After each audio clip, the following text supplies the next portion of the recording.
जय हिंद दोस्तों, एक बार फिर से स्वागत है आप सभी का आपके अपने YouTube चैनल जी के क्यूज पर। और आज की क्लास रेलवे आरपीएफ भर्ती 2024 के एग्जाम की जो भी मेरे भाई बहन तैयारी कर रहे हैं आप सभी के लिए जीएस के इंपॉर्टेंट एमसीक्यू फॉर्मेट में क्वेश्चन होने वाले हैं और कुछ क्वेश्चनों की डिटेल करते हुए भी चलेंगे। तो मैं आपको बता दूं कि अगर आपने कांस्टेबल या सब इंस्पेक्टर किसी भी पोस्ट के लिए अप्लाई किया है तो आज की क्लास आपके लिए इंपॉर्टेंट होगी और क्वेश्चन भी आपके लिए इंपॉर्टेंट होंगे।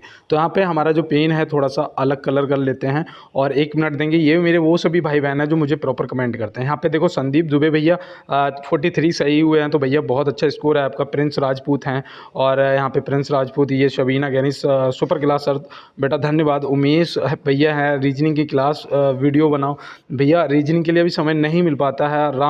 रमनदीप कौर हैं, ये भी स्टिकर भेज रहे हैं। अर्जुन प्रताप ऑप्शन सी बता रहे हैं। मैं आपको बताऊँ रात के 2:30 पर अर्जुन प्रताप पढ़ाई कर रहे थे रेगुलर, क्योंकि मैंने इस टाइम क्लास मतलब पढ़ना बंद किया। तो मैंने देखा कि ये भैया ना इस टाइम इनों का तुरंत मतलब कमेंट आया था, तो मैं समझ गया। और मैंने जब व्यूज़ देखा तो 7 लोग पढ़ रहे थे उस टाइम, रात के 2:30 पे 7 लोग पढ़ रहे थे। तो आप सोच लीजिएगा कि किस लेवल पर लोग हमारे दोस्त मेहनत करते हैं। तो बिल्कुल दोस्त इसी लेवल पे मेहनत करोगे सफलता तभी मिलने वाली है। और यहाँ पे ये कौन है, रमनी, इतने आसान क्वेश्चन नहीं आएंगे। कोई बात नहीं भैया। यहाँ पे पारस सिंह कह रहे हैं सर जी बुरा मत मानना, आज रिकॉर्डेड क्लास थी क्योंकि बहुत ध्यान से क्लास लेता हूँ आपकी।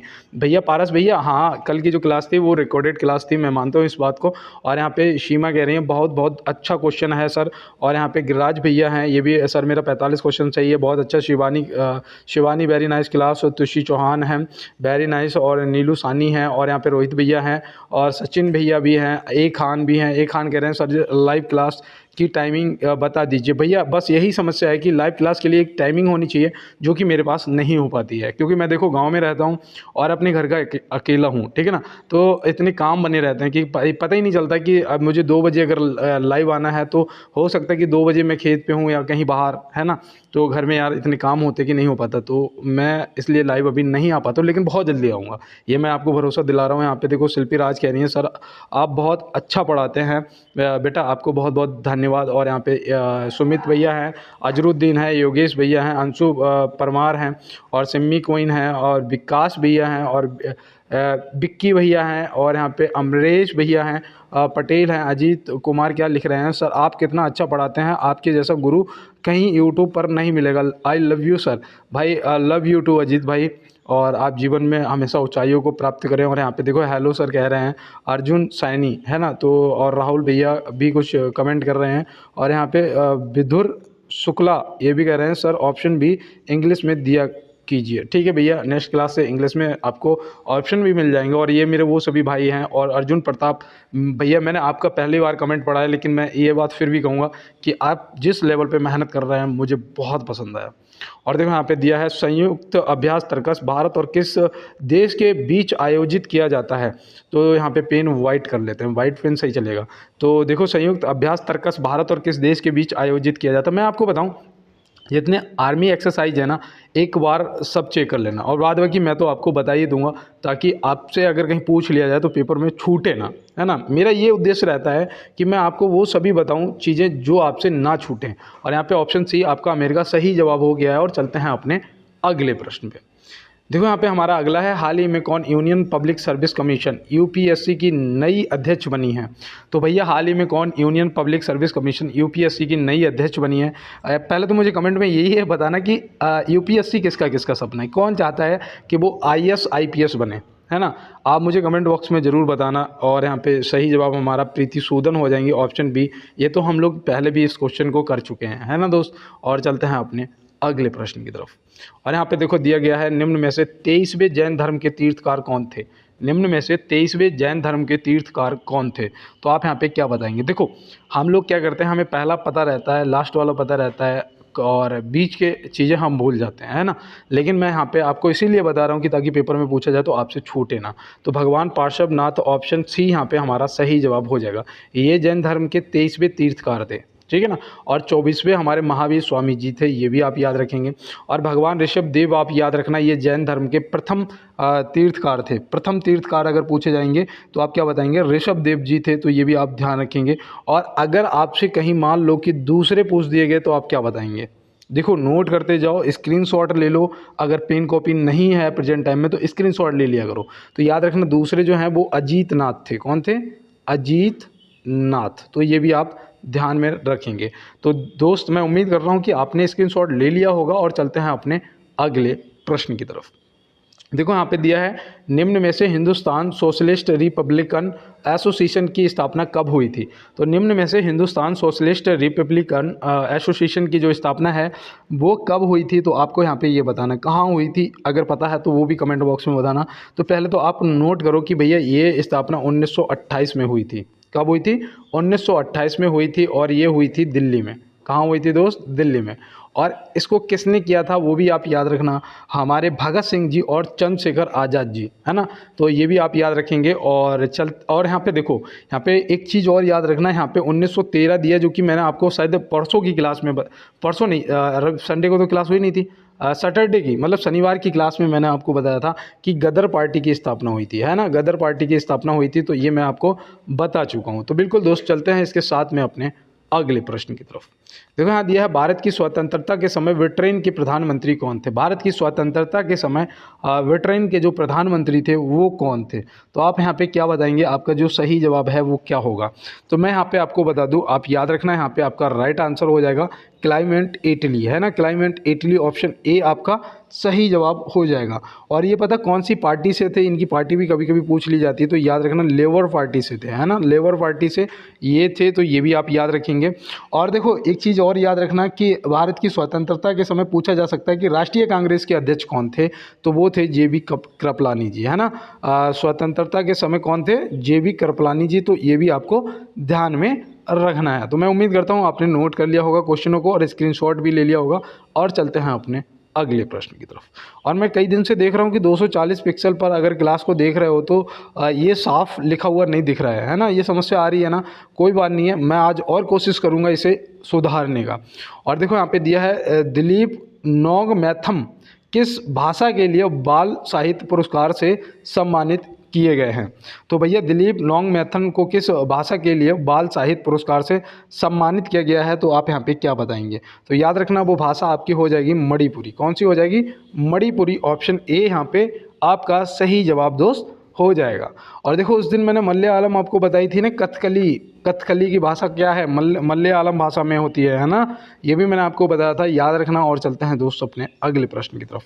और आज जो हमारे क्वेश्चन हैं वो इंग्लिश में टाइप नहीं हो पाए, क्योंकि आज थोड़ा समय कम था और मुझे दीपावली के चक्कर में थोड़ा मार्केट जाना था, तो उस चक्कर में ये थोड़ा नहीं हो पाया कि मुझे लगा कि हो सकता है यार आज भी क्लास ना हो पाई, कल भी नहीं हो पाई। तो यहाँ पे देखो याद रखना, भारतीय रेलवे में सर्वप्रथम तत्काल आरक्षण सेवा का प्रारंभ कब हुआ था? भारतीय, देखो ये रेलवे से संबंधित आपका पेपर है, तो रेलवे से संबंधित क्वेश्चन भी आपको पता होने चाहिए। तो याद रखना भैया, यहाँ पे आपका सही जवाब 20 दिसंबर 1997 हो जाएगा। क्या हो जाएगा? ऑप्शन सी 20 दिसंबर 1997 आपको ध्यान में रखना है। तत्काल आरक्षण सेवा जो टिकट होती ना, जाते हैं कि जैसे आज जाना है तो 10 बजे टिकट होगी या 11 बजे इमरजेंसी विंडो खुलेगी, तो ये आपको ध्यान में रखना है, ठीक है ना। ये कब 20 दिसंबर 1997 को स्टार्ट हुआ था। इसका स्क्रीनशॉट ले लो, नोट कर लो। चलते हैं अपने अगले प्रश्न की तरफ। तो यहाँ दिया है, निम्नलिखित में से प्लासी का युद्ध कब हुआ था? निम्नलिखित में से प्लासी का यहाँ पे युद्ध पूछा जा रहा है आपसे कि कब हुआ था। तो आप यहाँ पे क्या बताएंगे? देखो याद रखना भैया, आपसे युद्ध तो जरूर पूछे जाएंगे। तो याद रखना यहाँ पे 1757 में हुआ था। प्लासी का युद्ध कब हुआ था? 1757 में हुआ था। डेट भी याद रखना, अगर पूछ दी जाए 23 जून, है ना। 23 जून आपको ध्यान में रखना है। तो 23 जून, यहाँ पे देखो जून मैंने गलत लिखा, 23 जून 1757 में हुआ था। और देखो यहाँ पे जो 59 दे रखा है 1759, इसमें याद रखना इसमें हुआ था उसका वेदरा का युद्ध। बेदरा का युद्ध कब हुआ था? तो बेदरा का भी आप ध्यान रखेंगे। बेदरा का युद्ध आपका हुआ था 1759 में। 1761 में पानीपत का तृतीय युद्ध हुआ था, है ना। ये मैंने आपको कई बार बताया है। पानीपत का युद्ध, खानवा का युद्ध, चंदेरी का युद्ध, घग्गर का युद्ध, ये सब मैंने आपको रटवा रखे हैं। अगर नहीं आपने रटे तो एक बार फिर रट लो, मैं बताने वाला हूँ। पहले तो इन सभी का स्क्रीनशॉट ले लो। 1764 में आपका कौन सा हुआ था? तो ये हुआ था बक्सर का युद्ध, है ना। कौन सा हुआ था? बक्सर का युद्ध हुआ था। तो ये भी आप नोट कर लो। आप देखो यहाँ पे आपने स्क्रीनशॉट ले लिया होगा, है ना। आप देखो मैं यहाँ पे बताने वाला हूँ। पहले तो प्रश्न का जवाब ये हो जाएगा। देखो 1526 में आपका हुआ था पानीपत का प्रथम युद्ध। 1527 में किसका युद्ध हुआ था, अभी ट्रिक से बताऊंगा मैं यहाँ। और यहाँ पे देखो 1528 में किसका युद्ध हुआ था, 1529 में किसका युद्ध हुआ था, कभी भी नहीं भूलोगे। देखो कोई अगर हमारे घर पे आता है तो हम क्या करते हैं, सबसे पहले उसे पानी पिलाते हैं, तो मतलब पानीपत का प्रथम युद्ध, है ना। फिर क्या करते हैं भाई, उससे कहते हैं कि पानी पी लिया, अब अंकल जी खाना खा लो, है ना भाई। सबसे पहले तो पानी लेके जाते हैं, फिर खाना खाते हैं, तो मतलब खानवा का युद्ध 27 में हो गया। फिर खाना खाने के बाद जब कुछ देर बैठे रहते हैं, फिर हम लोग कहते हैं कि अंकल एक चाय हो जाए, चाय पी लो। तो याद रखना 27 के बाद 28 में चंदेरी का युद्ध हो गया। फिर जब भाई पानी पी लिया, खाना खा लिया, चाय पी ली, अब क्या करोगे, अब अंकल जी अपने घर जाएंगे, तो मतलब घग्गर का युद्ध, है ना, किसका, घग्गर का। और ये सब बाबर के टाइम पे हुए थे, है ना। तो ये भी आपको क्या है, ध्यान में रखना है दोस्त। और देखो यहाँ पे मैंने जो भी आपको युद्ध बताए हैं, 4 ये और 4 ये, 8 युद्ध बताए, 8 के 8 युद्ध आपको नोट कर लेने हैं। और चलते हैं दोस्त अपने अगले प्रश्न पे। देखो यहाँ पे दिया है, निम्नलिखित में से ग्लोबल वार्मिंग को प्रभावित करने वाला मुख्य कारक क्या है। निम्नलिखित में से ग्लोबल वार्मिंग को प्रभावित करने वाला मुख्य कारक क्या है। तो आप यहाँ पे क्या बताएंगे, यहाँ पे हमारा जो सही जवाब है वो याद रखना कार्बन डाइऑक्साइड हो जाएगा। क्या हो जाएगा, कार्बन डाइऑक्साइड। ऑप्शन सी यहाँ पे बिल्कुल सही जवाब हो जाएगा। और मैं उम्मीद करता हूँ कि आपने भी इसी को टिक किया होगा। एक आपसे और पूछ लिया जाता है कि ग्रीन हाउस गैस क्या है ना। ग्रीन हाउस गैस आपसे पूछ लिया जाता है, तो याद रखना ग्रीन हाउस गैस जो जल वाष्प है, कार्बन डाइऑक्साइड है, मीथेन है, ये सब आपको ध्यान में रखना है, ठीक है ना दोस्त। तो चलते हैं अपने अगले प्रश्न की तरफ। देखो यहाँ दिया है, निम्नलिखित में से विश्व वन दिवस कब मनाया जाता है। निम्नलिखित में से विश्व वन दिवस कब मनाया जाता है। तो आप यहाँ पे क्या बताएंगे, तो मैं उम्मीद करता हूँ आपने आंसर कर दिया होगा। और अब मैं आपको बताने वाला हूँ कि आप अपना आंसर मैच करिएगा। 21 मार्च यहाँ पे क्या हो जाएगा, ऑप्शन ए 21 मार्च जो है वो आपका बिल्कुल हो जाएगा सही जवाब। और देखो यहाँ पे याद रखना 22 मार्च जो है, 22 मार्च को क्या होता है, तो 22 मार्च को होता है विश्व जल दिवस। तो ये भी आपको ध्यान में रखना है। विश्व जल दिवस कब मनाया जाता है, 22 मार्च को मनाया जाता है। अगर किसी ने 22 मई को टिक किया था तो याद रखना 22 मई को जैव विविधता दिवस मनाया जाता है। जैव विविधता दिवस, तो विविधता, तो जैव विविधता दिवस मनाया जाता है। तो ये भी आप ध्यान में रखेंगे। तो बिल्कुल दोस्त आप इसका स्क्रीनशॉट ले लो और चलते हैं अपने अगले प्रश्न की तरफ। और देखो हाँ, पीडीएफ के लिए किसी ने नहीं कहा, पीडीएफ मैं आपको बता दूं, अगर किसी को चाहिए तो कमेंट बॉक्स में बोल देना, ठीक है ना। मैं अब आपको पीडीएफ देना स्टार्ट कर दूंगा, क्योंकि मेरा फ़ोन जो है वो रिचार्ज हो चुका है, ठीक है ना। तो मैं आपको पीडीएफ, इस क्लास की जो पीडीएफ है आपको टेलीग्राम पे मिल जाएगी, टेलीग्राम आप ज्वाइन कर लेना। और यहाँ पे देखो दिया गया है 24वें ग्रीष्मकालीन ओलंपिक खेल कहाँ आयोजित होंगे। 34वें ग्रीष्मकालीन ओलंपिक खेल कहाँ आयोजित होंगे। तो आप यहाँ पे क्या बताएंगे, यहाँ पे आपका जो राइट आंसर है वो याद रखना दोस्त, ये अमेरिका में होंगे। कहाँ पर होंगे, अमेरिका के शायद वो लॉरेंस है क्या है, वहाँ पे होंगे। और 2028 में होंगे। कब होंगे दोस्त, 2028 में ये अमेरिका में आयोजित होंगे। और देखो यहाँ पे एक चीज़ याद रखना, ऑस्ट्रेलिया दे रखा है ना, तो यहाँ पे 34वां जो है वो तो अमेरिका में होगा, यहाँ पे 35वें होंगे। और 35वें कब होंगे, तो आपको पता है ये कितने वर्ष बाद होते हैं। कमेंट बॉक्स में बताइए कि जो ये ओलंपिक खेल हैं कितने वर्ष बाद होते हैं। तो आप तुरंत बताएंगे कि भैया ये नेक्स्ट हमारे जो हैं फिर 32 में होंगे जाके, है ना। अब यहाँ पे देख लो 28 से 32 जाने में कितने वर्ष लग रहे हैं। तो मैं उम्मीद करता हूँ कि आप समझ गए होंगे प्रश्न का जवाब भी। और चलते हैं अपने अगले प्रश्न की तरफ। देखो यहाँ पे दिया है, भगवान बुद्ध ने सर्वाधिक उपदेश कौशल की राजधानी खालिस्तान में दिए थे। तो कौशल की राजधानी अगर पता होगा तो आप यहाँ पे सही जवाब बता देंगे। अगर आपको ये पता होगा कि भगवान बुद्ध ने सर्वाधिक उपदेश कहाँ दिए थे, तो भी आप इसका जवाब जो है वो बता देंगे। तो याद रखना भैया, यहाँ पे आपने आंसर कर दिया होगा, श्रावस्ती हो जाएगा। श्रावस्ती ऑप्शन सी जो है वो यहाँ पे आपका बिल्कुल राइट आंसर हो जाएगा। तो ये आपको ध्यान में रखना है। और दूसरा यहाँ पे एक चीज़ और याद रखना कि जो भगवान बुद्ध ने पहला उपदेश दिया था वो सारनाथ में दिया था। कहाँ दिया था, सारनाथ में दिया था। तो सारनाथ अगर आपने टिक किया था तो आपका जवाब गलत हो चुका था, क्योंकि श्रावस्ती में दिया था सबसे ज़्यादा। और देखो यहाँ पे याद रखना, जो कपिलवस्तु या फिर लुम्बिनी लिखा हुआ आपको मिल जाए, है ना, कपिलवस्तु या लुम्बिनी लिखा हुआ मिल जाए, तो आपको ध्यान में रखना है कि यहाँ पे भगवान बुद्ध जी का जन्म हुआ था, है ना, इनका जन्म हुआ था। तो ये भी आप ध्यान में रखेंगे। तो बिल्कुल मैं उम्मीद करता हूँ आपने नोट कर लिया होगा। और चलते हैं इसके साथ में अपने अगले प्रश्न पे।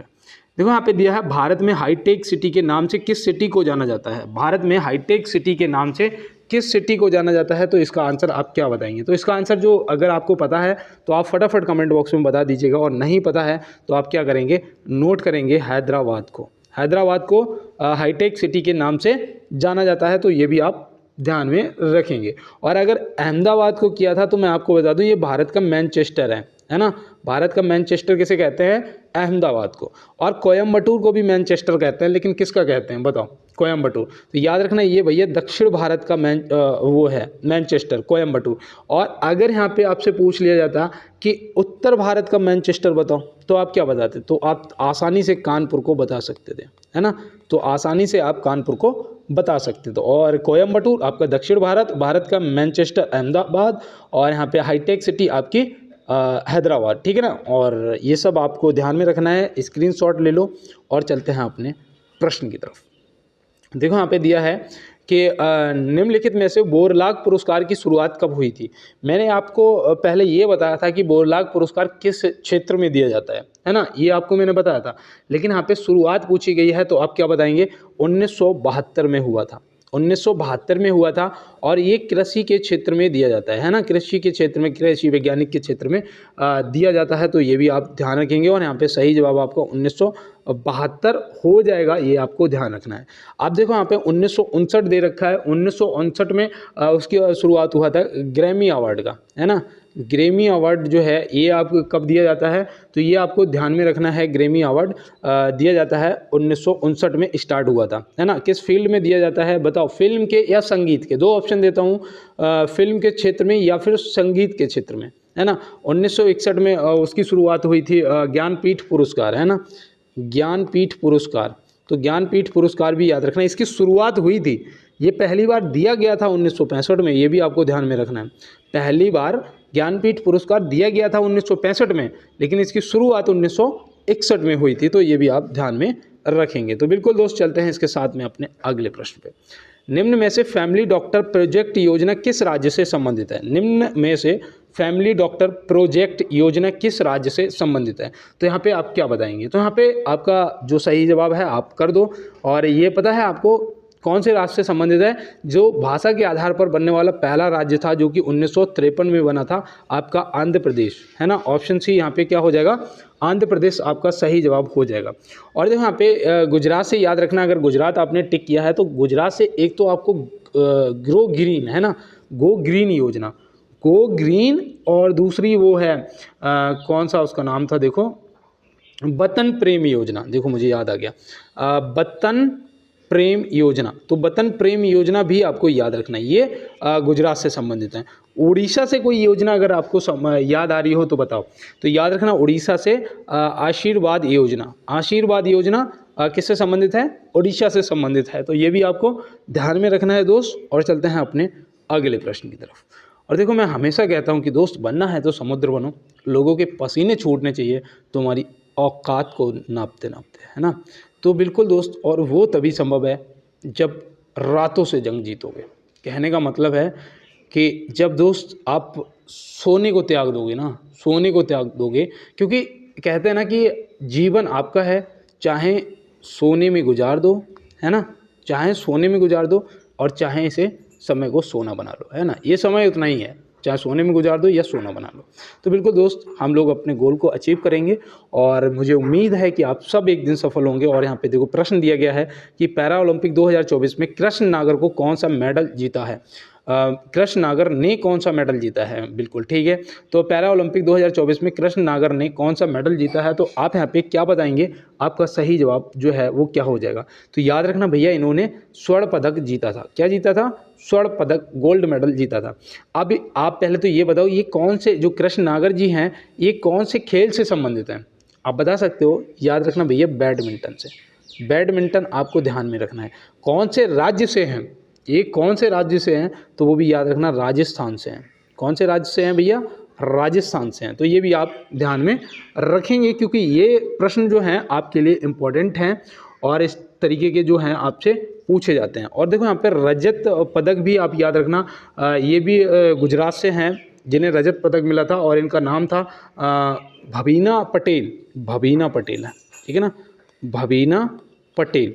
तो ये भी आप ध्यान में रखेंगे, ठीक है ना। बबीना पटेल जी ने जीता था रजत, और इनका जो खेल था वो था टेबल टेनिस। क्या था, यहाँ पे देखो देवल लिख रहा हूँ मैं, टेबल टेनिस। तो टेबल टेनिस भी आपको ध्यान में रखना है, ठीक है ना। और एक ये शरद कुमार थे, शरद कुमार, उन्होंने कांस्य पदक जीता था, है ना। शरद कुमार जी ने कांस्य पदक जीता था, तो ये भी आप ध्यान में रखना। तो बिल्कुल दोस्त, चलते हैं अपने अगले प्रश्न की तरफ। हाल ही में वित्त मंत्री निर्मला सीतारमण ने जीएसटी भवन का उद्घाटन कहाँ किया है? तो भैया हाल ही में वित्त मंत्री निर्मला सीतारमण जी ने जीएसटी भवन का जो उद्घाटन है वो कहाँ किया है? तो आप यहाँ पे क्या बताएंगे? तो यहाँ पे जो आपका सही जवाब है वो याद रखना, और राजस्थान के उदयपुर में किया है। कहाँ पर? उदयपुर, राजस्थान के उदयपुर में किया है। तो ये भी आप ध्यान में रखेंगे। और चलते हैं दोस्त इसके साथ अपने अगले प्रश्न की तरफ। और देखो दोस्त, यहाँ पे ना हमारे 17 क्वेश्चन पूरे हो चुके हैं, 18वां क्वेश्चन आ गया है। आपको पता है कि 1 मिनट के लिए रुकूंगा, और मैं यही कहूँगा कि हो सकता है मेरी ज़बान पे माँ सरस्वती विराजमान हो, और जो भी मेरे दोस्त मुझे इस टाइम सुन रहे हैं सभी को 100% इस बार मिशन वर्दी आपका पूरा होगा, आपको इस बार सफलता मिलेगी। और आप भी अपने भाई को थोड़ा सा सपोर्ट कर दो। आप देख रहे होंगे मैं ज़्यादा फालतू समय बर्बाद नहीं करता हूँ, बस इतना कहता हूँ कि एक बार लाइक वाला बटन दबा दो और चैनल को सब्सक्राइब कर लो, बेल आइकन को दबा दो, ताकि क्लास जैसे ही आए आपको सबसे पहले नोटिफिकेशन मिल जाए।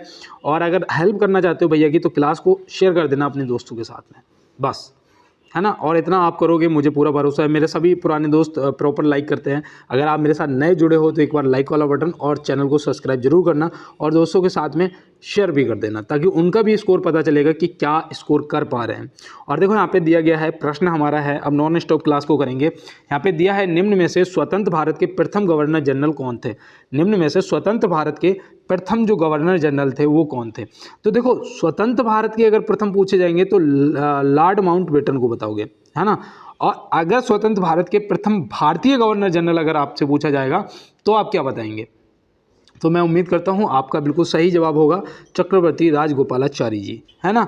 और यहाँ पे प्रथम पूछेगा तो लॉर्ड माउंटबेटन, अगर भारतीय प्रथम पूछेंगे तो चक्रवर्ती राजगोपालाचारी, और लास्ट भी यही थे, है ना, लास्ट भी यही थे। तो ये आपको ध्यान में रखना। और पहले जो हमारे राष्ट्रपति जी थे वो याद रखना, डॉक्टर राजेंद्र प्रसाद जी थे, जो कि यहाँ पे ऑप्शन सी में दिए गए हैं। तो बिल्कुल दोस्त, आपने नोट कर लिया होगा, समझ भी लिया होगा। और चलते हैं अपने अगले प्रश्न की तरफ। देखो यहाँ पे दिया है, हाल ही में औरंगजेब लेन का नाम बदलकर क्या कर दिया गया है? हाल ही में औरंगजेब लेन का नाम बदलकर क्या कर दिया गया है? तो आप यहाँ पे क्या बताएंगे? तो यहाँ पे आपको ध्यान में रखना है, यहाँ पे आपका जो सही जवाब है वो हो जाएगा डॉक्टर APJ अब्दुल कलाम जी। और देखो ये प्रश्न आपके लिए इम्पोर्टेंट है, इसको आप विशेष रूप से ध्यान में रखेंगे, ठीक है ना। और देखो यहाँ पे एक चीज़ और याद रखना, जो अटल पथ है ना, ये उसका नाम कर दिया गया है बुंदेलखंड एक्सप्रेस वे का, है ना। बुंदेलखंड एक्सप्रेस वे जो है उसका जो नाम बदला गया है, उसका नाम हो गया है अटल पथ। तो ये भी आपको ध्यान में रखना है। औरंगजेब लेन जो है इसका नाम डॉक्टर APJ अब्दुल कलाम कर दिया गया है। तो ये भी आपको ध्यान में रखना है। स्क्रीनशॉट ले लो दोस्त, और चलते हैं अपने अगले प्रश्न पे। देखो यहाँ पे दिया गया है, भारतीय कृषि अनुसंधान संस्थान किस राज्य में स्थित है? भारतीय कृषि अनुसंधान संस्थान जो है वो किस राज्य में स्थित है? तो आप यहाँ पे क्या बताएंगे? तो यहाँ पे बिल्कुल आपका सही जवाब जो है दोस्त वो हो जाएगा नई दिल्ली। नई दिल्ली, ऑप्शन ए जो है बिल्कुल आपका सही जवाब हो जाएगा। और देखो यहाँ पे मैंने आपको कई बार और भी चीज़ें बताई हैं, जैसे कि आपका देहरादून में वो है वन अनुसंधान, है ना, केंद्रीय वन अनुसंधान कहाँ है? तो वो आपका कहाँ पर है? देहरादून में। कटक में आपका वो है केंद्रीय चावल अनुसंधान, है ना, केंद्रीय चावल अनुसंधान आपका कटक में है। और वनस्पतिक अनुसंधान केंद्र आपका कहाँ? शायद लखनऊ में है ना। तो ये सब आपको पता होने चाहिए, नोट कर लो, मेरे साथ जुड़े रहोगे, मैं आपको सबके सब कंप्लीट करवाता हुआ चलूँगा। और देखो यहाँ दिया है, निम्न में से उदय शंकर किस भारतीय शास्त्रीय नृत्य से संबंधित है? देखो भारतीय नृत्य, उनसे संबंधित जो कलाकार हैं ये सब आपको एक बार देख लेने हैं, ठीक है ना, हो सकता है कि पूछ लिया जाए। तो देखो उदय शंकर जी जो हैं वो तो कथकली से संबंधित हैं। किससे संबंधित हैं? कथकली से संबंधित हैं, याद रहेगा ना।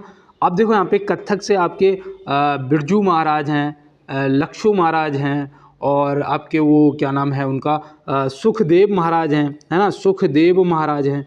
तो ये सब जितने देखो जिनके नाम के पीछे महाराज लगा हो, है ना, महाराज लगा हो, आप तुरंत समझ जाना कि ये कथक आपके उत्तर भारत का लोक नृत्य है ना, उत्तर भारत से संबंधित है। तो ये भी आप याद रखना, या फिर ऑप्शन में उत्तर प्रदेश दे दिया जाए तो भी आप टिक कर देना। और देखो यहाँ पे भरतनाट्यम जो है इनसे भी संबंधित आप चीज़ें जान लो। पहले तो ये तमिलनाडु से संबंधित है ना, तमिलनाडु से संबंधित है भरतनाट्यम आपका। इनसे उन्हें याद रखना राम गोपाल जी को, किन्हें, राम गोपाल जी को। तो ये भी आप याद रखना, राम गोपाल जी अगर पूछे जाएंगे तो आप बता देना भरतनाट्यम से संबंधित हैं, ठीक है ना। और चलते हैं दोस्त, एक जैसे कि रागिनी देवी हैं, है ना, कि मैंने आपको आप शायद 2-3 दिन पहले बताया था, अगर आपको पता है तो बताना कि रागिनी देवी किस नृत्य से संबंधित है। अब यहाँ पे दिया है निम्न में से निर्वाचन आयोग का उल्लेख किस अनुच्छेद में दिया गया है। निम्न में से निर्वाचन आयोग का जो उल्लेख है वो किस अनुच्छेद में दिया गया है, तो आप यहाँ पे क्या बताएंगे। तो यहाँ पे बिल्कुल आपका सही जवाब ऑप्शन बी हो जाएगा, अनुच्छेद 324। अनुच्छेद 324 यहाँ पे क्या हो जाएगा, आपका सही जवाब हो जाएगा। अनुच्छेद 280 आपको पता है किससे संबंधित है, कई बार मैंने आपको बताया है कि अनुच्छेद 280 जो है ये वित्त आयोग से संबंधित है, आपके वित्त आयोग से संबंधित है आपका अनुच्छेद 280। और देखो यहाँ पे 360, ये 352 से लेकर 360 तो आपको रट्टा पड़ा होगा कि ये 360 जो है ये आपका वित्तीय आपात से संबंधित है ना, वित्तीय आपात से संबंधित है। और एक प्रश्न पूछ लिया जाता है कि वित्तीय आपातकाल भारत में कितनी बार लगा है, तो बताना है कि एक भी बार नहीं लगा है ना दोस्त। तो बिल्कुल दोस्त चलते हैं अपने अगले प्रश्न पे। तो यहाँ दिया है साल 2025 के एशिया कप की मेजबानी कौन सा देश करेगा। साल 2025 के एशिया कप की जो मेजबानी है वो कौन सा देश करेगा। तो यहाँ पे याद रखना भैया 2025 का तो हमारा अपना प्यारा भारत, ऑप्शन ए सही जवाब हो जाएगा, ठीक है ना। और देखो जो 2027 में होगा वो बांग्लादेश करेगा। 2027 का जो एशिया कप होगा उसकी मेज़बानी जो है वो कौन करेगा, वो करेगा भाई बांग्लादेश। तो ये भी आपको ध्यान में रखना है। तो चलते हैं दोस्त इसके साथ में अपने अगले प्रश्न की तरफ। देखो यहाँ पे दिया गया है एशियाई विकास बैंक ADB का मुख्यालय कहाँ स्थित है। एशियाई विकास बैंक ADB का मुख्यालय जो है ये कहाँ पर स्थित है, और इसकी जो स्थापना है वो कब हुई थी, अगर पता है तो बताओ, नहीं तो आप नोट करो। पहले तो देखो यहाँ पे मुख्यालय पूछा गया है ना, और यहाँ पे मुख्यालय नहीं दिया गया है। यहाँ पे शायद गलती से मैं टाइप कर गया कि इसकी जो स्थापना है वो 1966 में हुई थी, और मुख्यालय मैं टाइप करना ही भूल गया। तो याद रखना भैया मनीला में है। कहाँ पर, मनीला। मनीला पता है कौन से देश में है, फिलीपींस में है। कहाँ पर है, फिलीपींस में। तो ये भी आप याद रखना, ठीक है ना। फिलीपींस पूरा ही लिख देता हूँ, फिलीपींस में है, तो ये भी आप ध्यान में रखेंगे, ठीक है ना दोस्त। 1948 में बताओ किसकी स्थापना हुई थी। तो ये तो बहुत ही इम्पोर्टेंट क्वेश्चन है। वर्ल्ड हेल्थ ऑर्गेनाइजेशन मतलब कि WHO है ना, WHO। इसका मुख्यालय भी याद रखना, ज़्यादातर पूछ लिया जाता है जिनेवा, है ना। कहाँ पर है, जिनेवा में है। तो ये भी आपको ध्यान में रखना है, ठीक है ना। और देखो अगर आपसे यहाँ पे एशियाई विश्व बैंक पूछा था, अगर आपसे विश्व बैंक पूछ लिया जाता है ना, विश्व बैंक पूछा जाता, तो इसकी स्थापना जो हुई थी वो 1945 में हुई थी। और कहाँ पर, तो याद रखना इसका मुख्यालय है वाशिंगटन में, है ना, अमेरिका में। तो ये भी आपको ध्यान में रखना है। और यहाँ पे जो ऑप्शन है वो गलत लग गए, लेकिन यहाँ पे जो डेटे लिखी हुई हैं वो बिल्कुल मैच खा रही हैं। तो बिल्कुल दोस्त चलते हैं अपने अगले प्रश्न की तरफ। निम्न में से लैक्टिक अम्ल का प्राकृतिक स्रोत क्या है। निम्न में से लैक्टिक अम्ल का जो प्राकृतिक स्रोत है वो क्या है। भाई आपको पता होगा भैया दूध से दही बनाने में क्या काम आता है ना, तो आप तुरंत बताएंगे। तो यहाँ पे बिल्कुल आपका सही जवाब दूध हो जाएगा। ये आपको विशेष रूप से ध्यान रखना है। और देखो जो फिटकरी है ना, फिटकरी जो है ये किसका है, तो ये याद रखना जो नाइट्रिक अम्ल होता है ना, नाइट्रिक अम्ल, तो नाइट्रिक अम्ल का प्राकृतिक स्रोत जो है वो फिटकरी हो जाएगा। मूत्र जो है ये किसका स्रोत है, तो ये भी आपको याद रखना जो यूरिक अम्ल होता है ना, यूरिक अम्ल जो होता है उसका स्रोत है ना। आपने देखा होगा कि बहुत ज़्यादा इस बदबू आती है, तो वो इसी यूरिक अम्ल की वजह से आती है, ठीक है ना। तो इस चीज़ को भी आप ध्यान में रखेंगे। तो बिल्कुल दोस्त चलते हैं अपने अगले प्रश्न की तरफ। प्राकृतिक वर्णन सिद्धांत के प्रतिपादक कौन है। प्राकृतिक वर्णन सिद्धांत के जो प्रतिपादक हैं वो कौन है। अब ये क्वेश्चन थोड़ा सा आपको लग रहा होगा कि भैया हार्ड हो गया है, तो बिल्कुल आप यहाँ पे याद रखना चार्ल्स डार्विन हो जाएंगे। कौन हो जाएंगे, ऑप्शन ए चार्ल्स डार्विन यहाँ पे आपका बिल्कुल सही जवाब हो जाएगा। और अनुवांशिकी के जनक आपके क्रेग जॉन मेंडल हो जाएंगे, है ना, अनुवांशिकी के। और इन्होंने पहला जो मटर के पौधे पे किया था प्रयोग, है ना, ये भी ये कई बार पूछा जाता है मटर के पौधे वाला, तो ये भी आपको ध्यान में रखना है, ठीक है ना। और देखो यहाँ पे जो ये लाइवो ई सीरियर है ना, लाइवो ई सीरियर, ये जो है ये आपको याद रखना है, ये रसायन विज्ञान के जनक हैं, है ना, तो ये भी आप ध्यान में रखेंगे। रसायन विज्ञान, देखो इसका भी स्क्रीनशॉट ले लो, ठीक है ना, और नोट कर लेना, PDF में आपको दे दूंगा। और चलते हैं अपने अगले प्रश्न पे। निम्न में से मलेरिया रोग का वाहक कौन है? मलेरिया रोग का वाहक यहाँ पे पूछा गया है। तो मलेरिया रोग भैया ये तो मादा मच्छर, मतलब मादा एनोफिलिज मच्छर, ऑप्शन ए, ठीक है ना, मादा मच्छर या फिर मादा एनोफिलिज मच्छर लिखा हो या मादा मच्छर लिखा हो, आप यहाँ पे टिक कर देना आपका सही जवाब। कुत्ते से तो रेबीज होता है ना, रेबीज का टीका भी लगता है, तो ये भी आप याद रखना। तो मैं उम्मीद करता हूँ यहाँ पे ये सब आपने नोट कर लिया होगा। लेकिन मैं एक बात आपको बताऊँगा, अगर मलेरिया हो जाता है तो उससे हमारी बॉडी में किस चीज़ को नुकसान होता है पता है आपको? इससे प्रभावित अंग होता है प्लीहा, या जिसे बोलते हो क्या बोलते हैं, तिल्ली, है ना, तिल्ली, कहते हैं कि तिल्ली बढ़ गई, तो ये तिल्ली या प्लीहा याद रखना है आपको, ठीक है ना। और चलते हैं इसके साथ में अपने अगले प्रश्न पे। देखो यहाँ पे दिया है, अल्ट्रावायलेट किरणों द्वारा चिकित्सा की खोज किसने की थी? अल्ट्रावायलेट किरणों द्वारा चिकित्सा की खोज किसने की थी? तो यहाँ पे आप क्या बताएंगे? तो यहाँ पे याद रखना है, यहाँ पे जो हमारा सही जवाब है वो हो जाएगा फ्रिंसन, ऑप्शन सी यहाँ पे क्या हो जाएगा हमारा, बिल्कुल दोस्त राइट आंसर हो जाएगा। और चेचक के टीके की खोज किसने करी थी बताओ? तो याद रखना भैया, एडवर्ड जेनर ने करी थी, और कब करी थी वो भी याद रखना, 1796 में करी थी। कब करी थी दोस्त? 1796 में करी थी। रॉबर्ट कोच ने किसकी खोज करी थी? तो रॉबर्ट कोच ने भाई टीबी की खोज करी थी, टीबी के जीवाणु और टीबी के टीके की, है ना। तो बिल्कुल याद रखना भैया, टीबी की जो खोज है वो किसने करी थी? रॉबर्ट कोच ने करी थी, तो ये भी आपको ध्यान में रखना है। और इसके लिए वो एक टीका लगाया जाता है, कौन सा? VCG। और यहाँ पे देखो उसके बारे में भी आज मैं आपको बताऊंगा। और यहाँ पे दिया है कि पेरिस ओलंपिक 2024 का आगाज कब हुआ था? देखो पेरिस ओलंपिक 2024 में हुआ है।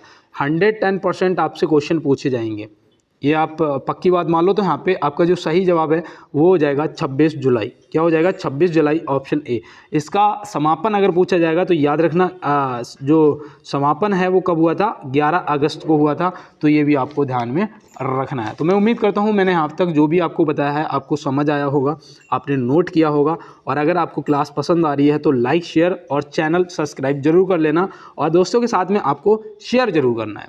और देखो यहाँ दिया है, निम्नलिखित में से मुखौटा नृत्य किस राज्य से संबंधित है? मुखौटा नृत्य, देखो जो नृत्य हैं वो भी आप याद रखना। मैंने आपको ज़्यादातर विशेष रूप से इस टाइम इन्हीं चीज़ों पे ध्यान दे रहा हूँ। तो यहाँ पे सही जवाब हमारा अरुणाचल प्रदेश हो जाएगा। क्या हो जाएगा? अरुणाचल प्रदेश से आपका मुखौटा नृत्य संबंधित है, तो याद रहेगा ना। और देखो जम्मू कश्मीर से आपका एक तो वो होता है हीकत, है ना, हीकत, और दूसरा आपका वो था राउफ है ना, वो भी आपको ध्यान में रखना है, ठीक है ना। तमिलनाडु से बताओ, तमिलनाडु से अगर आपको कुछ याद आ रहा हो तो याद रखना कुंभी नृत्य, है ना, कुंभी। तो कुंभी जो है ये आपका हो जाएगा तमिलनाडु से। और रासलीला आपको पता है, रासलीला, तो रासलीला आपके उत्तर प्रदेश से हो जाएगा। और वो रंगोली त्यौहार कहाँ मनाया जाता है? महाराष्ट्र में मनाया जाता है ना। बिहू आपका असम में मनाया जाता है। और इस तरीके से आपका विदेशिया जो बिहार में मनाया जाता है, गरबा आपका गुजरात में मनाया जाता है। तो ये सब आपको पता होने चाहिए। और देखो यहाँ दिया है, उत्तर पश्चिम रेलवे का मुख्यालय कहाँ स्थित है? उत्तर पश्चिम रेलवे, ये इसका जवाब गलत नहीं करना है क्योंकि ये सब मैंने आपको बहुत पहले से रटवा रखे हैं, है ना। तो यहाँ पे बिल्कुल आपका सही जवाब जयपुर हो जाएगा। कहाँ पर है? जयपुर में। इसकी स्थापना जो है वो भी याद रखना 1 अक्टूबर 2002 को हुई थी। कब हुई थी? 1 अक्टूबर 2002 को। पहले तो देखो हुबली जो है यहाँ पे पूरी दुनिया का सबसे लंबा प्लेटफॉर्म है, जिसकी लंबाई कितनी है? 1507 मीटर है ना। ये आपको याद रखना है। हुबली याद रखना कि दक्षिण पश्चिम रेलवे का मुख्यालय भी है, दक्षिण पश्चिम रेलवे का मुख्यालय भी है, जिसकी स्थापना कब हुई थी? 2003 में हुई थी। तो ये भी याद रखना। देखो जबलपुर आपका है, जबलपुर याद रखना ये पश्चिम मध्य रेलवे का मुख्यालय है। कौन सा? पश्चिम मध्य रेलवे का। तो ये आपको याद रखना, इसकी भी स्थापना 2003 में ही हुई थी। तो इसका स्क्रीनशॉट ले लो और चलते हैं इसके साथ में अपने अगले प्रश्न की तरफ और देखते हैं हमारा अगला प्रश्न क्या है। देखो यहाँ दिया है भारत के कितने राज्य नेपाल सीमा से लगे हैं। देखो हमारे पड़ोसी देश और हमारे कितने राज्य पड़ोसी देशों से लगते हैं, ये सब चीज़ें बेसिक है और ये हमें बिल्कुल अच्छे से पता होनी चाहिए। तो ये यहाँ पे हमारे 5 राज्य लगते हैं। कितने? 5 राज्य लगते हैं। कौन कौन से लगते हैं? तो याद रखना भैया, एक तो हमारा उत्तर प्रदेश हो जाएगा, दूसरा हमारा उत्तराखंड हो जाएगा, तीसरा जो हमारा है वो बिहार हो जाएगा, है ना, बिहार हो जाएगा, और चौथा जो हमारा है वो पश्चिम बंगाल हो जाएगा, पश्चिम बंगाल, और पांचवा जो हमारा है वो सिक्किम हो जाएगा। तो ये आप याद रखना। और सिक्किम की जो राजधानी है वो क्या है, कमेंट बॉक्स में बताना। देखो राजधानी आपके लिए इंपॉर्टेंट है, ठीक है ना, इस चीज़ को याद रखना। और 4 राज्य हमारे भूटान के साथ में लगते हैं। और देखो भूटान से एक चीज़ याद रखना कि भूटान विश्व में ऐसा पहला देश बन गया जो धूम्रपान से मुक्त हो गया, तंबाकू पर पूर्ण रूप से प्रतिबंध लगा दिया गया है ना। तो ये भी आप याद रखना। भूटान की सीमा पहली तो आपकी सिक्किम के साथ में लगती है, और दूसरा आपके पश्चिम बंगाल के साथ में लगती है, तीसरा आपके असम के साथ में लगती है, और चौथा आपका अरुणाचल प्रदेश के साथ में लगती है। तो ये भी आप याद रखना। और देखो यहाँ पे प्रश्न का जवाब तो आपका ऑप्शन सी हो ही गया था, और जो मैंने बताया वो भी नोट किया होगा। और पूरब और पश्चिम का ये भी राज्य आपसे पूछे जाते हैं कि सबसे पूर्वी राज्य कौन सा है, तो मैंने उस दिन बताया था कि अरुणाचल प्रदेश है। सबसे पश्चिम में आपसे पूछा था तो मैंने बताया था गुजरात है ना। उत्तर में पूछा था तो लद्दाख बताया था, और दक्षिण में मैंने आपको क्या बताया था ये आप कमेंट बॉक्स में बताना, ठीक है ना। दक्षिण में सबसे लास्ट जो हमारा राज्य है वो कौन सा है, जैसे यहाँ पे अरुणाचल प्रदेश, यहाँ पे गुजरात, यहाँ पे लद्दाख, तो यहाँ पे कौन सा है दक्षिण में, ये आप कमेंट बॉक्स में बताएंगे। और चलते हैं अपने अगले प्रश्न की तरफ। और यहाँ पे देखो दिया है भारत एवं अफगानिस्तान के बीच सीमा रेखा की लंबाई कितनी है।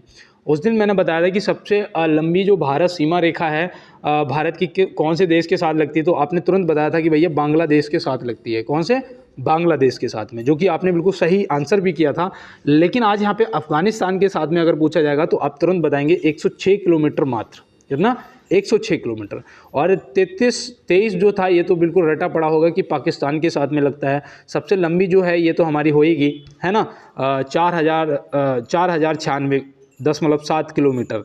ये किसके साथ में? बांग्लादेश के साथ में। और त्रिपुरा मैंने आपको बताया था कि त्रिपुरा से 3 तरफ से त्रिपुरा घिरा हुआ है, किससे? बांग्लादेश से, है ना। तो ये भी मैंने आपको बताया था, तो ये भी आपको याद होगा। तो बिल्कुल दोस्त, चलते हैं अपने अगले प्रश्न पे। भारत की दूसरी सबसे लंबी तट रेखा वाला राज्य कौन सा है? देखो प्रथम पूछा जाएगा, मुझे पता था कि अगर मैं यहाँ पे आपसे प्रथम पूछता तो आप तुरंत बता देते कि भैया गुजरात है ना, पहले नंबर पे। सबसे छोटा अगर आपसे पूछता तो तुरंत बता देते कि भैया सबसे छोटी है गोवा के साथ में, है ना। लेकिन यहाँ पे दूसरी पूछी है, दूसरी जो है वो आंध्र प्रदेश के साथ में लगती है। किसके साथ में? आंध्र प्रदेश के साथ में लगती है। और याद रखना जो यहाँ पे जो दूसरी है वो आंध्र प्रदेश है। और देखो यहाँ पे थोड़ा सा यही कंफ्यूज हो गया था मैं। और ये जो सीमा रेखा है ना दूसरी, इसकी लंबाई कितनी है? तो याद रखना 975 किलोमीटर। कितनी है? 975 किलोमीटर है, तो ये याद रखना। और गुजरात से जो लगती है उसकी लंबाई आपको पता है? 1600 किलोमीटर, 1600 किलोमीटर, है ना, ये आप याद रखना। और देखो गोवा तो भाई सबसे छोटी लगती है, गोवा के साथ में कितनी होगी? तो गोवा की है 131 किलोमीटर। कितनी? 131 किलोमीटर। तो ये भी आप याद रखना। देखो यहाँ पे 131 में इधर लिख देता हूँ, 131 किलोमीटर। तो यहाँ पे सभी का मैंने लिख दिया है कितनी तट रेखा है। स्क्रीनशॉट लो फटाफट और आ जाओ अपने अगले प्रश्न पे। देखो यहाँ पे दिया है महिला T20 में सर्वाधिक रन बनाने वाली भारतीय खिलाड़ी कौन है महिला T20 में?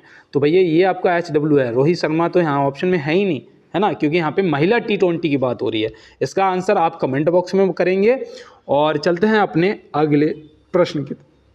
देखो यहाँ पे दिया है शीशे के एक टुकड़े सहित बर्फ का एक ब्लॉक या फिर आप बोल सकते हो खंड, है ना, टुकड़ा पानी में तैरता है। यदि बर्फ पिघलती है तो पानी का स्तर क्या होगा? भाई हमेशा मैंने आपको बताया है कि कोई भी गिलास हो, क्वेश्चन कैसे भी घुमा के पूछा जाए या कुछ भी हो, ठीक है ना, इसमें कितना भी पानी भरा हो, बर्फ़ का टुकड़ा पड़ा है, ये जब इसमें है ना, इसका तब भी पानी का घनत्व वही रहेगा। ये जब पिघल जाएगा तब भी पानी का घनत्व वही रहेगा, चाहे शीशे के टुकड़े के साथ पड़ा हो या लकड़ी के टुकड़े के साथ। तो यहाँ पे याद रखना समान हो जाएगा। आपका ऑप्शन सी बिल्कुल सही जवाब, है ना। आप ये कभी नहीं भूलोगे कि अगर पानी में बर्फ़ का टुकड़ा पड़ा है और पानी का घनत्व आपसे पूछ दिया जाएगा, स्तर पूछ दिया जाएगा, तो आप बिल्कुल भी नहीं फंसोगे। तो बिल्कुल दोस्त, चलते हैं अपने अगले प्रश्न पर। देखो यहाँ दिया है वायुमंडल में जल वाष्प की मात्रा किस यंत्र द्वारा मापी जाती है? वायुमंडल में जल वाष्प की जो मात्रा है वो किस यंत्र द्वारा मापी जाती है। मैंने आपको कई बार बताया है कि वायु की आर्द्रता नापने के लिए किसका उपयोग करते हैं, बताया था ना, किसका बताया था, हाइग्रोमीटर का। किसका, हाइग्रोमीटर, ऑप्शन ए है ना आपका सही जवाब हो जाएगा। ये आपको ध्यान में रखना है। और जो हाइड्रोमीटर है ना, यहाँ पे देखो यही कन्फ्यूजन हो जाता है हाइग्रोमीटर और हाइड्रोमीटर में। तो हाइड्रोमीटर जो है ये अपेक्षिक घनत्व को नापने के काम आता है, अपेक्षिक घनत्व को नापने के काम आता है। लैक्टोमीटर जो है ये भाई देखा होगा जो दूध की शुद्धता मापने के लिए प्रयोग में लाया जाता है। तो ये भी आप ध्यान में रखेंगे। और चलते हैं इसके साथ में अपने अगले प्रश्न पे। देखो यहाँ दिया है पौधों में रंध्र की स्थिति की पहचान कीजिए। पौधों में रंध्र की स्थिति की पहचान कीजिए। अब यहाँ पे बहुत से दोस्त होंगे जिन्हें पौधों में रंध्र नहीं पता होगा, है ना, कोई बात नहीं है। देखो पहले तो प्रश्न का जवाब हो जाएगा पत्तियों पर, क्योंकि समझाने से पहले ये तो बताना पड़ेगा कि ये पत्तियों पर होते हैं। पत्तियों पे बने होते हैं छोटे छोटे छिद्र होते हैं जो कि हमें ऐसे सामान्य आंखों से नहीं दिखते हैं, है ना। तो ये याद रखना, जो इन्हें क्या बोलते हैं, रंध्र बोलते हैं। तो बिल्कुल आप ध्यान रखेंगे। और चलते हैं इसके साथ में अपने अगले प्रश्न की तरफ और देखते हैं हमारा अगला क्या है। तो यहाँ दिया है निम्न में से कौन सा नियत तापी प्राणी है। नियत तापी प्राणी, देखो ये साइंस के क्वेश्चन है। अब यहाँ पे बताओ नियत तापी प्राणी कौन सा है। तो याद रखना भैया, इनमें से सब वो सही जवाब जो है वो हो जाएगा आपका व्हेल। क्या हो जाएगा भाई, स्तनधारी है ना, ये अपने बच्चों को दूध पिलाती है, ये भी मैं आपको बता दूं। और ये व्हेल जो है ये नियत तापी प्राणी है। और यहाँ देखो नियत तापी प्राणी पता क्या होता है, अगर नहीं पता है तो मैं आपको बताऊं कि जो वातावरण के तापमान में परिवर्तन होने के बावजूद जिन प्राणियों के शरीर का तापमान अपरिवर्तित रहता है, जैसे कि आपके आ जाते हैं पक्षी, है ना, तो पंछी भी याद रखना है और व्हेल भी, ये दोनों जो हैं ये नियत तापी प्राणी होते हैं, ठीक है ना। आप कभी भूलोगे तो नहीं, वातावरण में कुछ भी फेरबदलाव हो, लेकिन इनका जो शरीर का जो तापमान है वो अपरिवर्तित रहता है। तो ये आप ध्यान में रखेंगे दोस्त। और चलते हैं इसके साथ में अपने अगले प्रश्न की तरफ। देखो यहाँ दिया है निम्न में से पांडा किसके कुल का होता है। पांडा जो है वो किसके कुल का होता है, बंदर, मानव, भालू या इनमें से कोई नहीं। तो बिल्कुल इजी क्वेश्चन है और इसी तरीके के पूछ लिए जाते हैं। तो आप क्या लगाएंगे, इसका सही जवाब भालू, है ना, ऑप्शन सी यहाँ पे क्या हो जाएगा, भालू। पांडा जो है किसके कुल का है, भालू के कुल का। तो ये आपको ध्यान में रखना है। तो बिल्कुल दोस्त चलते हैं अपने अगले प्रश्न पे। देखो यहाँ दिया है हाल ही में कहाँ हाइब्रिड कोर्ट रूम का उद्घाटन किया गया है। हाल ही में कहाँ हाइब्रिड कोर्ट रूम का उद्घाटन किया गया है। तो भाई देखो ये याद रखना, यहाँ पे सब डिजिटल है, ये है नई दिल्ली। क्या हो जाएगा, नई दिल्ली, ऑप्शन बी जो है आपका हो जाएगा सही जवाब। और चलते हैं इसके साथ में अपने अगले प्रश्न पे। देखो यहाँ दिया है निम्नलिखित में से किसने 1885 में हैजा का टीका का विकसित किया था। हैजा का टीका विकसित किया था 1885 में। तो यहाँ पे 1885 में किसने किया था, तो याद रखना भैया सही जवाब हमारा जेमे फेरन हो जाएगा। जेमे फेरन, ऑप्शन ए यहाँ पे क्या हो जाएगा आपका बिल्कुल सही जवाब हो जाएगा। और देखो एक चीज़ याद रखना, यहाँ पे जो जोनस साल्क दिए हैं, अगर इनको आपने टिक किया है तो इन्होंने पोलियो के टीके की खोज की थी। पोलियो, है ना, पोलियो जो टीका है वो इनसे संबंधित है, जोनस साल्क से, है ना। तो ये भी आप ध्यान रखेंगे। क्षय रोग जिसे बोलते हो आप टीबी, है ना, तो क्षय रोग का जो टीका है ना उसकी जो क्लेमेंट इटली ने खोज करी थी, है ना। क्षय रोग की जो खोज है वो किसने करी थी, क्लेमेंट, इटली नहीं भाई, क्लेमेंट ने।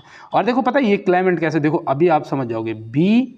एक मिनट यहाँ पे देखो BCG, है ना, भाई टीबी की रोकथाम के लिए BCG का टीका लगता है। इसका मतलब होता है बैसिलस, क्लेमेंट और ग्यूरिन, क्योंकि क्लेमेंट और ग्यूरिन ने दोनों ने मिलकर की थी। तो यहाँ पे इनके नाम से याद रखना। देखो इसमें पूछ भी लिया जाता है कभी कि BCG में बी का अर्थ क्या है, या सी का अर्थ क्या है, या जी का अर्थ क्या है, ऐसे प्रश्न आता है पेपर में। तो याद रखना भैया BCG में बैसिलस, क्लेमेंट, ग्यूरिन, है ना। तो यहाँ पे आप तीनों का एक बार में बता देंगे। तो बिल्कुल दोस्त, और चलते हैं इसके साथ में अपने अगले प्रश्न पे। तो यहाँ दिया है गांधी शांति पुरस्कार वार्षिक पुरस्कार किससे दिया जाता है। गांधी शांति पुरस्कार वार्षिक पुरस्कार किसे दिया जाता है, इसका आप आंसर करिएगा। और तब तक मैं बता दूं कि एक बार जीतने के लिए पहले 1000 बार प्रैक्टिस करनी पड़ती है। तो बिल्कुल प्रैक्टिस करते रहो, बढ़िया से तैयारी करते रहो। और आपने इसका जवाब कर दिया होगा, ए और बी दोनों, ऑप्शन सी यहाँ पे आपका सही जवाब हो जाएगा। और मैं आपको बता दूं कि जो सामाजिक, आर्थिक और राजनीतिक जो बोल सकते हैं कि सामाजिक तौर पे अच्छे मतलब वो करते हैं और आर्थिक तौर पे, है ना। तो ये आप ही ध्यान रखना, इस क्षेत्र में ये गांधी शांति पुरस्कार दिया जाता है, ठीक है ना। तो सामाजिक, आर्थिक और राजनीतिक क्षेत्र में दिया जाता है। तो बिल्कुल दोस्त, और चलते हैं अपने अगले प्रश्न पर। किस भारतीय खिलाड़ी के नाम पर जर्मनी में एक सड़क का नाम रखा गया है? भारतीय खिलाड़ी के नाम पर, वो भी हॉकी के, भारतीय हॉकी खिलाड़ी के नाम पर जर्मनी में एक सड़क का नाम रखा गया है। भैया आप बहुत से दोस्त मेरे मेजर ध्यानचंद जी को टिक करेंगे, लेकिन जवाब आपका गलत है। कैप्टन रूप सिंह जी, याद रखना भैया, ऑप्शन बी। ऑप्शन बी यहाँ पे क्या हो जाएगा हमारा, बिल्कुल सही जवाब हो जाएगा कैप्टन रूप सिंह जी। तो बिल्कुल दोस्त, और चलते हैं इसके साथ में अपने अगले प्रश्न पे। देखो यहाँ पे दिया गया है, मौसाद किस देश की गुप्तचर संस्था का नाम है? मौसाद।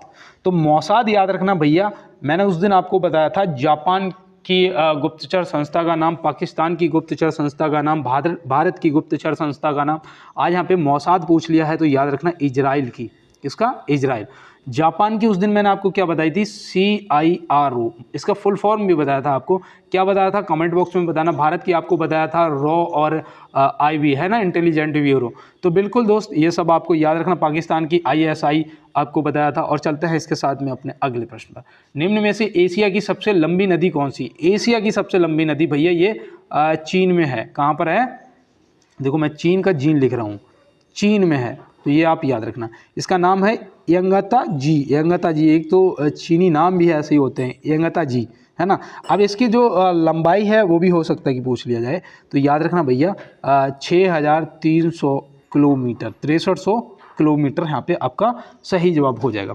और दुनिया की सबसे लंबी नदी जो है वो नील है। इसकी लंबाई कितनी है? 6650 किलोमीटर। ये तो बिल्कुल रटी पड़ी होगी, मैंने कई बार आपको बताया है ना। और भारत की सबसे लंबी गंगा है जिसकी लंबाई है 2525 किलोमीटर, है ना, 2525 किलोमीटर। ब्रह्मपुत्र जो है ये याद रखना, इसकी लंबाई कभी कभी पूछ ली जाती है। तो याद रखना भैया 2900 किलोमीटर, है ना। तो ये भी आप याद रखना और इसका स्क्रीनशॉट ले लो आप और नोट कर लेना अपने नोट्स पे। और चलते हैं इसके साथ में अपने अगले प्रश्न पे।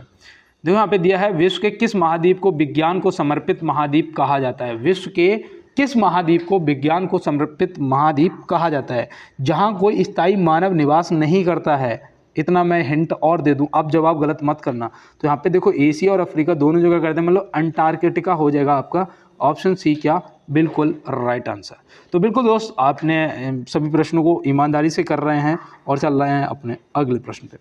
अंतर्राष्ट्रीय समझौता मॉन्ट्रियल प्रोटोकॉल संबंधित है भैया किससे? युद्ध विराम से, नाटो से, या ओजोन परत से?